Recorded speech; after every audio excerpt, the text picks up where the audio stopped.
ली Hamming ने मुंह फेर लिया। उन्होंने प्रशिक्षकों से कहा था कि वे अपने कैडेटों से बहुत अधिक न जुड़ें, लेकिन ऐसा लग रहा था कि वे 3 सप्ताह के भीतर ही ऐसा कर चुके हैं। वाह, वह सभी कैडेटों के सामने उन्हें डांट नहीं सकता था, लेकिन 7 प्रशिक्षकों के भीतर एक अप्रत्याशित व्यक्ति भी था। ओह, ऊपर जाने वाले प्रशिक्षक भी हैरान रह गए। फिर उनमें से 3 ने स्वयंसेवा नहीं करने का फैसला करते हुए वापस कदम रखा। सफेद बालों वाली काली दाढ़ी वाले अपने 50 के दशक के उत्तरार्ध में इस प्रशिक्षक ने यहाँ संकेत दिया था और यहाँ सबसे पुराना प्रशिक्षक था। प्रशिक्षक हो थो जिनचांग। वह श्रेष्ठ मास्टर स्तर के प्रारंभिक चरण में सबसे अनुभवी प्रशिक्षक थे। वह लंबे समय तक अकादमी में प्रशिक्षक रहे थे और वे युद्ध के दिग्गज भी थे। ली हेमिंग भी उसी के अनुसार उनका सम्मान करते थे। ओह, अगर वह ऊपर है तो मुझे ऐसा करने की आवश्यकता नहीं होगी। प्रशिक्षक इम्पिंग ने फिर उसकी ओर देखा और पीछे खड़े हो गए। वह योवुन को इतना पसंद नहीं करता था, लेकिन वह अन्य चुनौती देने वालों को चुनौती देकर 8वें समूह के साथ दूसरी परीक्षा पास करने में मदद करने के लिए उसे वापस भुगतान करने जा रहा था ताकि वे समूह के नेता न बन सकें। लेकिन अगर हो जिनचांग यहाँ होते तो मदद करने की कोई जरूरत नहीं होती। बाकी अब आप पर निर्भर है, 7वां कैडेट। जो कोई भी यहाँ ऊपर है वह आप पर आसान नहीं होगा। कोई भी अपने ही समूह के कैडेट को चुनौती नहीं देगा कि वह आसानी से समूह का नेता बन जाए। उन सभी के विचार इम्पिंग के समान थे। जैसे ही संख्याओं का मिलान किया गया, हेमिंग ने कहा, हमारे पास तब पर्याप्त है। तो चलिए पहले कैडेट से शुरू करते हैं। उसे कौन चुनौती देगा? मैं यह करूंगा, प्रमुख। थो जिनचांग स्वयंसेवा करने की कोशिश कर रहा था जब 12वें समूह के नेता युशुन ने उसे रोकने के लिए जल्दी से अपना हाथ उठाया। उसकी हिम्मत। थो जिनचांग ने मुंह फेर लिया। उन्हें चुनमुयोन में दिलचस्पी थी, जो अगले भगवान होने के सबसे करीबी माने जाते थे। वह खुद मुयोन की प्रतिभा को जांचना चाहता था, लेकिन वह बहुत धीमा था। मुझे खेद है, लेकिन तुम उस पर आसान नहीं होते। युशुन ने यह भी सोचा कि भविष्य के भगवान के रूप में चुनमुयोन सही व्यक्ति थे, और वह नहीं चाहते थे कि वह यहाँ शर्मिंदा हो। अपनी रुचि के विपरीत हो जिनचांग कोई ऐसा व्यक्ति नहीं था जो उन पर आसानी से चले। थो जिनचांग ने फिर अपना हाथ उठाया और ली हेमिंग पर चिल्लाया, प्रमुख। फिर मैं 18वें कैडेट को संभाल लूंगा। इसने उसे लगभग हंसा दिया, लेकिन हेमिंग ने पीछे हटकर हामी भर दी। आप उसे करें। युसुन ने मुंह फेर लिया। उन्होंने चुनमुयोन को खतरे से दूर रखने में मदद करने की कोशिश की और इसके बजाय अपने ही कैडेट बग्गी को मुसीबत में डाल दिया। यह वह कीमत थी जो उसने हो जिनचांग को नाराज करने के लिए चुकाई थी।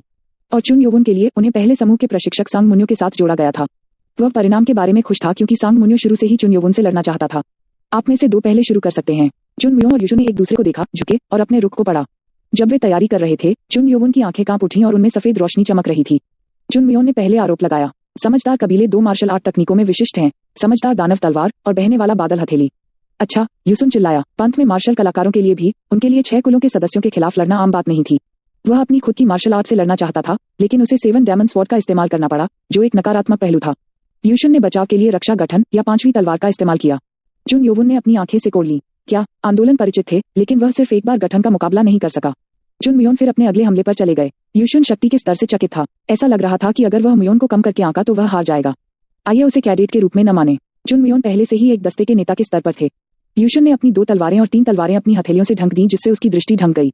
2 तलवार कौशल के साथ हमला करके उसने आने वाली छायादार हथेलियों के खिलाफ बचाव किया। यह एक उच्च श्रेणी की मार्शल आर्ट है। चुन मुयोन चौंक गया। उसने नहीं सोचा था कि उसका पॉम अटैक किस तरह रुकेगा। यह है। चुन योवुन इस बात की पुष्टि करने में सक्षम था कि भले ही गठन अलग था, तलवार की गति बिल्कुल वैसी ही थी जैसी नीले मोती के पत्थर पर छोड़ी गई थी। अंतर यह था कि पत्थर पर 24 तलवारें चलती थीं, लेकिन 7 दानव तलवार की चाल कम चलती थी। उनमें से केवल 8 थे, और जो देखा जा सकता था, ऐसा लग रहा था कि 7 दानव तलवार की कुल 12 तलवारें थीं।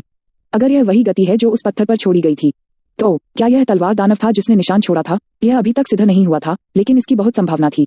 चूंकि चुनमुयोन और युशुन ने 10 संरचनाओं के लिए लड़ाई लड़ी थी, युशुन ने सभी 7 तलवार संरचनाओं का इस्तेमाल किया था और सभी तलवार आंदोलनों को दिखाया था। फिर भी यह इतना लचीला था कि चुनमुयोन की आंखें ठंडी हो गईं। वे मार्शल आर्ट के समान स्तर पर थे, लेकिन युशुन के पास अधिक अनुभव और आंतरिक ऊर्जा थी जिसने उन्हें अच्छी तरह से बचाव करने की अनुमति दी। तो वह एक प्रशिक्षक है। वह इसे आगे नहीं बढ़ने दे सका, इसलिए चुनमुयोन ने खुद को एक अलग रुख के साथ तैयार किया। उसका दाहिना हाथ पीछे चला गया और उसने अपनी बाईं हथेली को आगे बढ़ाया। उसके हथेली का हमला फिर विपरीत दिशा में मुड़ गया क्योंकि उसने हमला किया था। दूसरी तरफ से हमला किए जाने पर युशुन हैरान रह गया। यह वही हमला था, लेकिन इस बार यह बाएं हाथ से आया, जिससे उसके लिए सही समायोजन करना मुश्किल हो गया। उसी समय मुयोन का दाहिना हाथ अचानक प्रकट हुआ और युशुन के कंधे पर लगा। यह तलवार की ची थी, जिसे मुयोन के दाहिने हाथ से चलाया जाता था। वाह, कैडेट्स हैरान रह गए। यह पहला समूह नेता था जिसने प्रशिक्षक को हराया था और उसने तलवार की ची भी दिखाई थी, जिसका उपयोग कोई भी तब कर सकेगा जब वे एक मास्टर मार्शल कलाकार बन जाएंगे। वह निराश नहीं करता है। ली हेमिंग ने मंच के ऊपर सिर हिलाया। उन्होंने पहले एल्डर की मार्शल आर्ट पहले ही सीख ली है। वह एक प्रतिभाशाली है। समझदार कबीले के पहले एल्डर मू जिनवोन अपने दोनों हाथों का उपयोग करने के लिए जाने जाते थे, जिसने उन्हें पंथ में दूसरे सबसे शक्तिशाली मार्शल कलाकार के रूप में रखा। बढ़िया, युशुन ने कहा कि उसने अपना दाहिना कंधा पकड़ लिया जिससे खून बह रहा था। धन्यवाद महोदय। युशुन ने भविष्य के भगवान की शक्ति की पुष्टि की थी और संतुष्ट थे। इसके बाद उन्होंने चुनमुयोन को येलो टैग दिया। अब आप तीसरे टेस्ट के लिए ग्रुप लीडर हैं। चुनमुयोन झुक गए। कैडेट फिर चिल्लाए। जब वे सभी चुनमुयोन की शक्ति के बारे में बात करने में व्यस्त थे, चुन योवुन पीले टैग को देख रहा था। वो टैग लो। यह आसान नहीं लग रहा था। क्या एक व्यक्ति को केवल एक टैग की अनुमति है? उनसे कहा गया था कि वह टैग ले सकते हैं, लेकिन यह थोड़ा अजीब लग रहा था। जब चुन योवुन उत्सुक हो रहा था, ली हामिंग उठे और चिल्लाए, चलो अगली लड़ाई पर चलते हैं। ओह, मेरी बारी है। चुन योवुन उठकर सांग मुन्यो के सामने खड़ा हो गया। येलो टैग के लिए उनके सवाल को अलग रखा गया था। मैं यहाँ क्या करूंगा यह तय करेगा कि आगे क्या होगा। उन्हें सभी कैडेटों के सामने खुद को साबित करना था। सांग मुन्यो ने सोचा कि चुन योवुन को देखना दिलचस्प होगा, जो बिल्कुल भी तनाव में नहीं था। मैंने सोचा था कि वह पहला टेस्ट भी पूरा नहीं करेगा। चुन योवुन ने अकादमी के हर प्रशिक्षक की अपेक्षा को पार कर लिया। उनकी ग्रोथ ने सबको चौंका दिया। लेकिन आपकी यात्रा यहीं समाप्त होती है। सांग मुन्यो चुन योवुन को उम्मीदवार के रूप में स्वीकार नहीं कर सके। चुन मुयोन और चुन युचिन केवल उन्हें योग्य समझते थे।